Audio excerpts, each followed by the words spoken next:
Iron Man 3 cache 3 références dans les 15 premières minutes du film que même les fans hardcore ont raté. Le film commence par un flashback en 1999 à Berne. Tony Stark est à une conférence de technologie avec Maya Hansen. Et dans la salle, un visage qu'on reconnaît. C'est Yinsen, l'ingénieur qui partageait la grotte avec Tony en Afghanistan dans le premier film. Celui qui s'est sacrifié pour qu'il puisse s'échapper. Et ce moment confirme ce que Yinsen lui avait dit dans la grotte. We met once, you know, at a technical conference in Bern. Don't remember.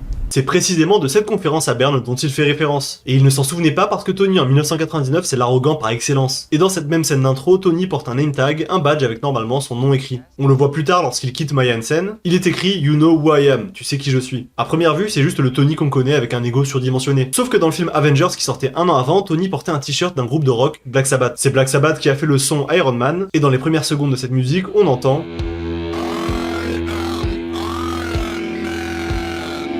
exactement la phrase qu'il dit à la presse à la fin du premier film. Tu sais qui je suis, c'était un clin d'œil à ce moment dans le premier film, une manière de boucler la boucle. Petite avance rapide pour rencontrer l'un des larbins de Killian qui s'appelle Eric Savin. Dans les comics, Eric Savin devient Cold Blood, un personnage qui a perdu des membres après avoir marché sur une mine et qui a été transformé en cyborg. Et Tony lui donne le surnom Westworld.